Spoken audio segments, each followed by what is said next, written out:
Jadi pada kali ini Selamat Pagi Malaysia akan bercerita tentang Belanjawan 2021 Kesejahteraan Rakyat. Kita akan bersama dengan Profesor Emeritus Datuk Dr. Zakaria Abdul Rashid, penganalisis ekonomi untuk bercakap tentang Belanjawan 2021. Assalamualaikum, selamat pagi Prof. Khabar? Waalaikumsalam warahmatullahi wabarakatuh. Baik Prof, kita melihat pelbagai jangkaan dan juga yang ditafsirkan dalam Belanjawan 2021 ini adalah untuk kita melihat penumpuannya lebih kepada memberikan kepada isu-isu kebajikan rakyat dan juga isu-isu tentang apa yang dialami oleh rakyat mendepani situasi ekonomi ketika ini. Jadi bagaimana Prof melihat susulan daripada apa yang dilaksanakan oleh kerajaan, penjana, prihatin dan sebagainya Belanjawan 2021 ini sebagai penerusan kepada isu-isu terhadap rakyat yang akan dibangkitkan oleh kerajaan nanti? Baik, terima kasih banyak. Biasanya apabila berlaku sesuatu masalah dalam ekonomi, kita terpaksa menunggu sehingga datangnya hari Belanjawan, barulah kita cuba mengatur strategi bagaimana untuk berbelanja untuk mengatasi masalah itu. Tetapi apabila keadaan terdesak pada ketika pandemik COVID-19 berlaku, maka kerajaan, bukan sahaja kerajaan Malaysia dan kerajaan mana-mana di dunia pun telah segera melaksanakan pakej rancangan yang kita panggil sebagai dua pakej rancangan yang kita buat, iaitu kita panggil sebagai penjana dan juga prihatin. Dan saya rasa bajet 2021 ini akan menyambung lagi kerana masalah pandemik COVID-19 ini tak selesai lagi. Kita masih lagi dalam keadaan ketidaktentuan dan saya difahamkan bahawa ataupun memang saya pun berfikir bahawa tidak ada perkara yang lebih penting lagi bila mendepani COVID-19 ini selain daripada melihat kepada kesejahteraan rakyat. Kerana pada ketika ini kesejahteraan rakyat sangat-sangat tercabar. Kita tahu bahawa ramai daripada kita sebelum belanjawan ataupun sebelum COVID-19 ini pun kita telah dikatakan bahawa misalnya kita telah menghadapi masalah sara hidup, kos sara hidup yang tinggi di kalangan isi rumah kita. Dan juga selepas itu juga telah dinyatakan kepada kita tentang melalui Household Income Survey 2019 yang menyatakan bahawa tiba-tiba sebenarnya keadaan kemiskinan kita tidaklah seindah seperti mana yang digambarkan dahulu, iaitu apabila kemiskinan mutlak meningkat, sebenarnya bukan meningkat, keadaan kemiskinan mutlak itu telah menjadi pada 2016 7.6%, bukan 0.36%. Dan juga kemiskinan pada 2019 ialah 5.6%. Jadi bermakna tidaklah seindah itu keadaannya. Jadi bermakna isu rumah kita ni memang sebelum bermulanya COVID memang mengalami masalah kerapuhannya. Baik, jadi bermaksud asas yang perlu ditumpukan terhadap kesejahteraan rakyat ialah dari sisi aspek kebajikan. Tidak begitu, Prof? Ya, tentu sekali. Sebab saya katakan tadi, sebelum kita memasuki pandemik ataupun mengalami ini, kita telah alhamdulillah kita telah mengenal pasti bahawa kita ini semua dalam keadaan yang rapuh juga. Jadi bermakna pada bajet 2021 ini tentunya adalah kesinambungan dengan apa yang telah dibuat di dalam penjana dan di dalam prihatin. Kalau kita lihat misalnya contohnya kita bila kita katakan kesejahteraan itu sebenarnya ialah dari segi ekonominya ialah tentang pendapatan isi rumah dan juga bagaimana isi rumah itu diagihkan. Tentunya apabila pendapatan isi rumah itu tinggi atau pendapatan isi rumah itu cukup untuk berbelanja, maka kesejahteraannya adalah baik. Tetapi apabila satu lagi keadaan bagaimana ia diagihkan. Kerana apabila agihannya tidak begitu baik, bermakna pada setiap ketika ada golongan-golongan tertentu yang berasa dirinya kurang bernasib baik berbanding dengan mereka yang mendapat pendapatan yang tinggi. Saya nyatakan sini dari segi agihan melalui wilayah, iaitu kita lihat bahawa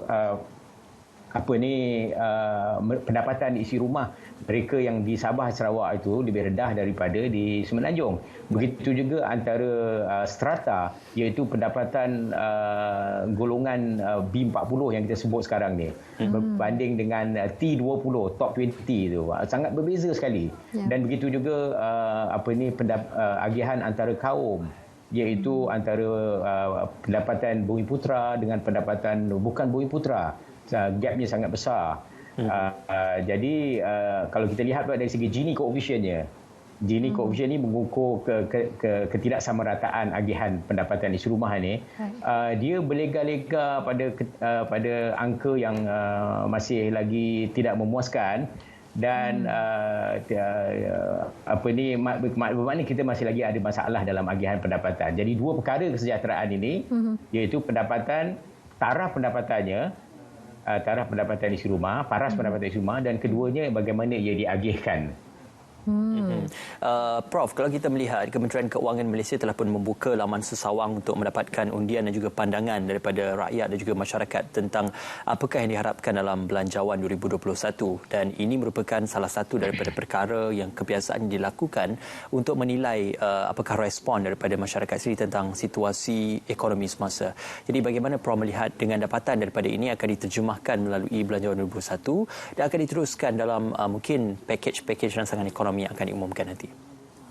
Ya, tentu sekali setiap belanjawan yang nak disediakan itu untuk menjadikan dia benar-benar dapat memenuhi sasarannya. Yang paling penting sekali ialah dia belanjawan itu mestilah memenuhi aspirasi rakyat. Dan di sini ada, saya rasa dalam ekonomi ni ada dua golongan yang utama sini, iaitu rakyat yang digolongkan sebagai isi rumah, dan yang saya katakan tadi tentang kesejahteraan, dan rakyat yang dikatakan sebagai peniaga.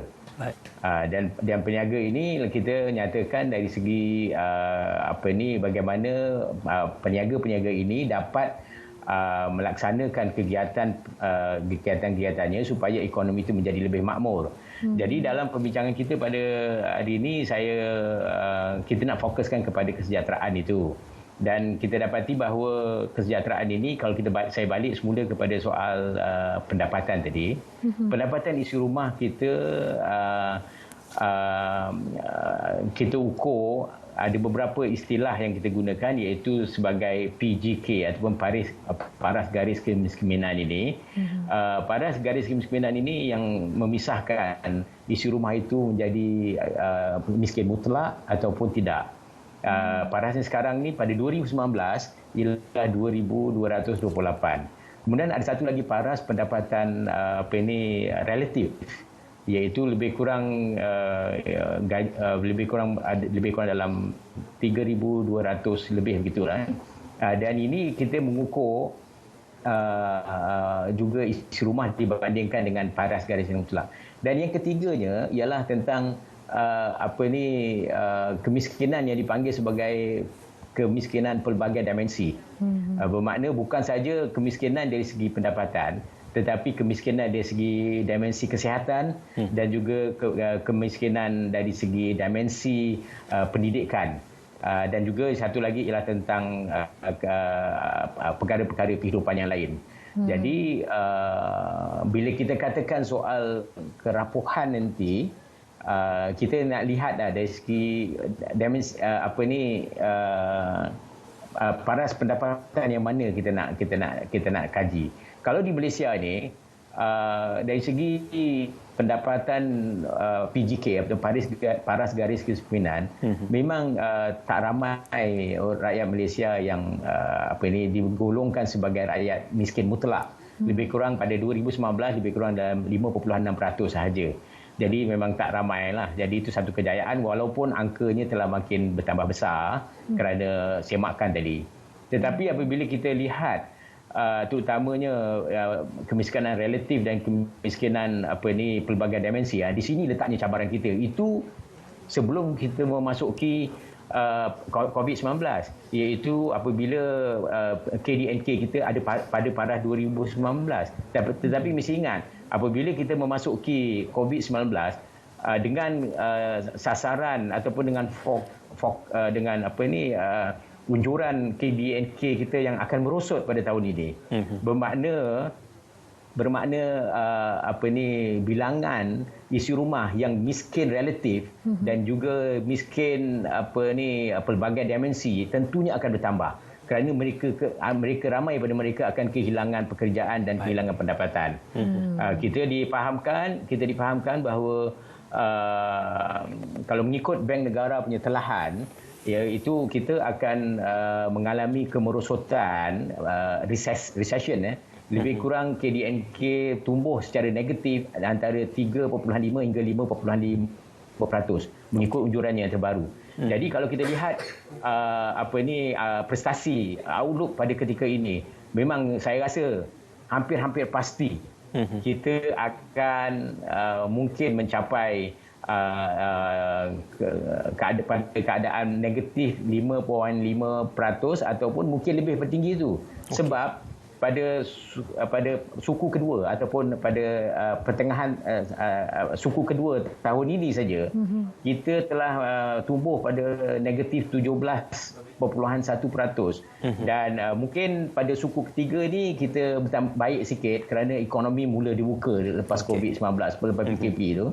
Tetapi kita nak masuk suku keempat ini, kita dapati kita mula melakukan PKP-B dan ada yang tempat tu dikatakan PKP-D kan. Jadi bermakna ada lockdown lagi tu.